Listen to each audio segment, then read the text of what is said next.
ষাটের দশকের শুরু পর্যন্ত ব্যক্তি উদ্যোগে ক্রেতাদের দেয়া নানা রকম নকশা অনুযায়ী স্থানীয় দর্জিরা পোশাক তৈরি করত এবং উর্দু রুটকে কেন্দ্র করেই এই সময় এই দোকানগুলো গড়ে উঠত। তবে ৭০ দশকের শেষের দিকে রপ্তানিমুখী খাত হিসেবে এই শিল্পের উন্নয়ন ঘটতে থাকে।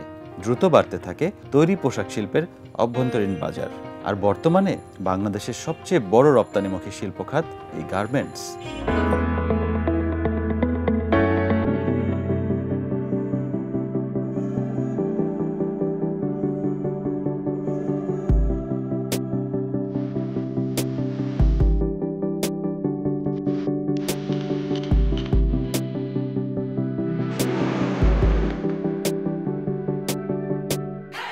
এই মেয়েটির নাম শম্পা। তার মতো প্রায় ৪০ লাখ মানুষের শ্রম আর ত্যাগের মাধ্যমে এগিয়ে যাচ্ছে এই খাতটি। আমার হাজবেন্ড আর আমি থাকি বাসায় জন্য। আমার একটা মেয়ে আছে, বাড়িতে থাকে আমার মায়ের কাছে। এখানে দেখার মতো কেউ নাই, আর এখানে রাইখা জব করা সম্ভব না, প্রবলেম হয়ে যায়। এই জন্য ওরে বাড়িতেই রাখি। চাকরি করলে একটা গার্ডিয়ান লাগবে আমার বাচ্চারা দেখার জন্য, এরকম গার্ডিয়ান আমার নাই। ছোট্ট সন্তানকে মায়ের কাছে রেখে জীবিকার তাগিদে শম্পা কাজ করছেন একটি গার্মেন্টসে। নিজের স্বপ্ন পূরণ করতে না পারলেও মেয়ে যখন বড় হবে তখন তাকে পছন্দ মতো পেশা বেছে নিতে দিবে। জব করতেছি, বাচ্চারা রাইখা অবশ্যই আমার ফিউচার প্ল্যান আছে। আমার মেয়ে ভালো জায়গায় ভালো স্কুলে পড়াশোনা করুক, লাইফে ভালো কিছু করুক। আমি এখন তো আপডেট, আমার ইচ্ছায় তো ইচ্ছা না, তারপরেও ভালোভাবে পড়াবো, বড় হয়ে ওর ডিসিশন যা হবে তাই। ওর 5টা উঠতে হয়, ওটা রান্না করতে হয়, রান্না বান্না কইরা আবার অফিসে আসতে হয় 8টা বাজে।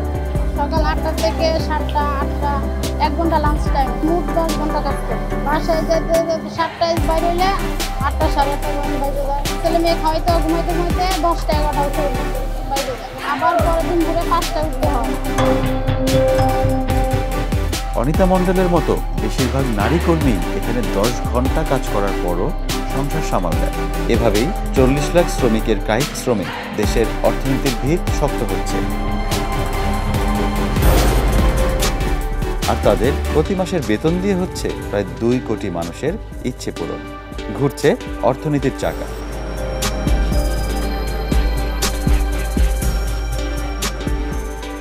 বেতন পায় মনে করেন কিছু দেয় রুম ভাড়া, কিছু ছেলে মেয়ের জন্য কিছু কেনাকাটা করি, নিজের জন্য কেনাকাটা করি। চাইতো ফ্যামিলি সবার মেয়েরা এখানে ভালোভাবে থাকতাম, সবারই এই মনে করেন কিছু না কিছু দিতে হয়। এই জায়গায় 10 ঘন্টা ডিউটি করি, ডিউটি করে গিয়ে বাসায় গিয়ে রান্না করি। এটাই আমার মনে মনে অনেক আনন্দ যে আমি একটা মেয়ে হিসাবে এত কিছু করতে পারতেছি, ওটা আমি চ্যালেঞ্জ হিসাবে নিচ্ছি।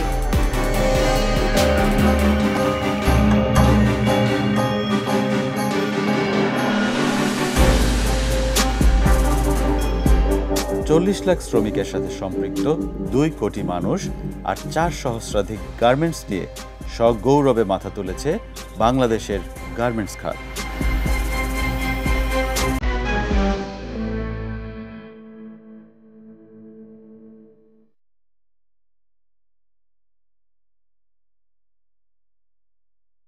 জনাব নাসিম তেমনই একজন যার হাত ধরে এগিয়ে যাচ্ছে এই খাতটি। 2013 সালের ডিসেম্বরে আমি আমার জবটা ছেড়ে দিই।